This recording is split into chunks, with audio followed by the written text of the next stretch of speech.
Hello students, N के Mittal law class में आपका स्वागत है। आज का आपका टॉपिक होगा इसमें इंडियन पार्टनरशिप एक्ट 1932, जिसके तहत आज हम जो चैप्टर इसमें स्टार्ट करेंगे उसका नाम होगा definition and essentials of partnership. आज के चैप्टर के तहत हम पार्टनरशिप की डेफिनेशन को और उससे रिलेटेड जो एसेंशियल्स हैं उनको जानेंगे। सबसे पहले मैंने वैसे भी कई बार आपको बताया है कि जब भी किसी भी नए एक्ट को हम स्टार्ट करते हैं तो सबसे पहले हमें उस एक्ट की इन्फोर्सेबल डेट पता होनी चाहिए। और आज का हमारा टॉपिक है इंडियन पार्टनरशिप एक्ट 1932।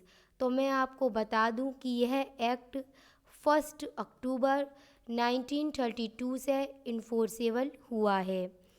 आपकी जानकारी के लिए मैं आपको एक बात और बता देती हूँ कि इसी एक्ट का सेक्शन 69 1 अक्टूबर 1933 से इन्फोर्सेबल हुआ है।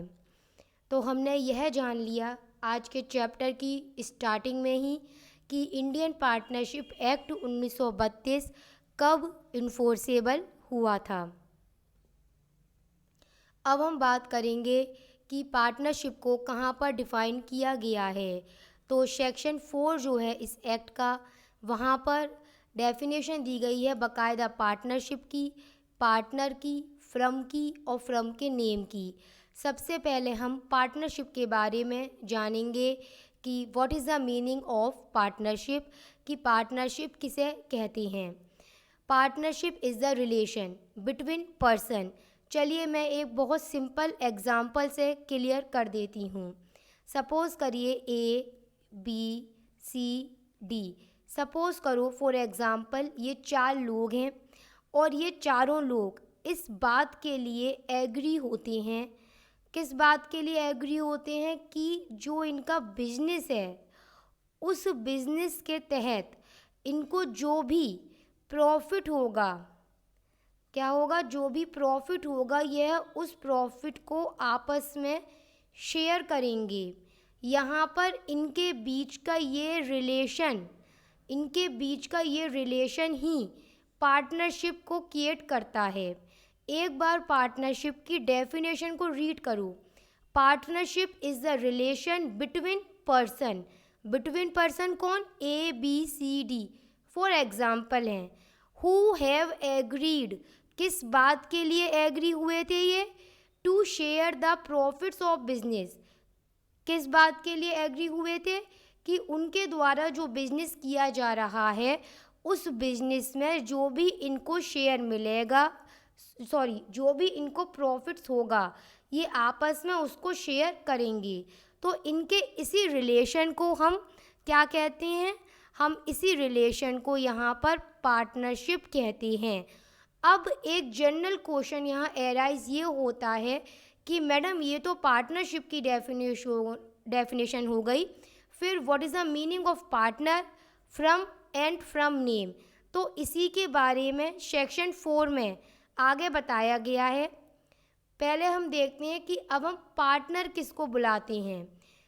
मैंने अभी एग्जाम्पल में ए बी सी डी इन चारों को रखा था। ये चारों एग्री हुए थे एक बिजनेस को करने के लिए। एग्री हुए थे कि जो बिजनेस कर रहे हैं उस बिजनेस के तहत इनको जो भी प्रॉफिट होगा ये आपस में उसका शेयर बांटेंगे। यहाँ पर हम इन चारों को अगर इंडिविजुअली देखेंगे तो हम इन्हें यहाँ पर पार्टनर के रूप में जानेंगे। वहीं पर अगर हम इन चारों को अब कलेक्टिवली फॉर्म में देखेंगे तो हम इन्हें फ्रम के रूप में जानेंगे। और जिस नाम से ये अपना बिजनेस कर रहे होंगे हम उसको फ्रम नेम के रूप में जानेंगे। अब हम बात करेंगे पार्टनरशिप के एसेंशियल्स की। ध्यान रखना किसी भी पार्टनरशिप को कंप्लीट होने के लिए ये चारों एसेंशियल होने बेहद ज़रूरी हैं। क्या होने चाहिए? Agreement, business, sharing the profit and mutual agency. अब हम एक एक करके इन चारों को क्लियर करेंगे। First point, agreement. मैंने आपको अभी एक बात पहले भी बताई है, अब भी फिर से बता रही हूँ। आप ध्यान रखिएगा कि कोई भी पार्टनरशिप होती है वह हमेशा से ही कॉन्ट्रैक्ट पर बेस मानी जाती है। कोई भी पार्टनरशिप स्टेटस पर बेस नहीं मानी जाती है। इसलिए पार्टनरशिप में एग्रीमेंट का होना बेहद ज़रूरी होता है, जो कि कॉन्ट्रैक्ट पर बेस होता है। नेक्स्ट आता है इसमें एसेंशियल बिजनेस।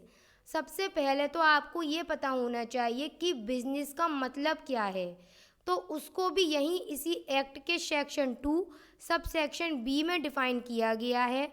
बिजनेस का मतलब होता है every trade, occupation and profession. इसका मतलब हर तरह का ट्रेड, ऑक्यूपेशन और प्रोफेशन बिजनेस में इंक्लूड कर लिया गया है। लेकिन पार्टनरशिप के लिए एक बहुत ज़रूरी चीज़, जिस वक्त भी आप पार्टनरशिप कर रहे हैं और जिस बिज़नेस को आप कर रहे हैं, तो ज़रूरी यह होगा कि वो बिज़नेस एग्जिस्टेंस करना चाहिए, यानी कि वो बिज़नेस होना भी चाहिए। ये बाकी के 2 एसेंशियल हैं। अभी तक हमने ये जाना कि अगर पार्टनरशिप है तो एग्रीमेंट होना चाहिए, नेक्स्ट बिजनेस होना चाहिए, और बिजनेस क्या था, एग्जिस्ट करना बहुत ज़रूरी है, मतलब बिजनेस को एग्जिस्टेंस में होना बहुत ज़रूरी है। उसी के साथ में ज़रूरी यह होगा कि जो पार्टीज़ हैं वो यहाँ पर किस बात को लेकर एग्री हुई हैं। पार्टीज़ ने यहाँ पर किस बात के लिए एग्रीमेंट किया है, इस बात के लिए किया है कि बिजनेस में जो भी उनको प्रॉफिट्स होगा ये उसको आपस में सभी शेयर करेंगे। आपके लिए एक बात और बता देती हूँ, यहाँ पर केवल प्रॉफिट शेयर करना ही नहीं बल्कि आपस में पार्टनर लॉस भी इक्वली शेयर करते हैं।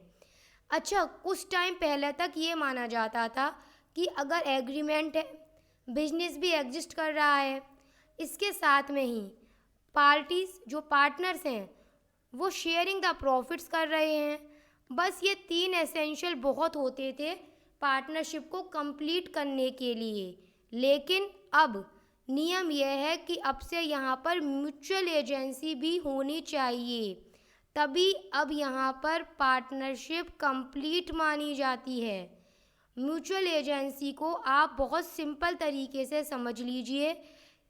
एक एग्ज़ाम्पल दे देती हूँ, ये ABCD वाला ही।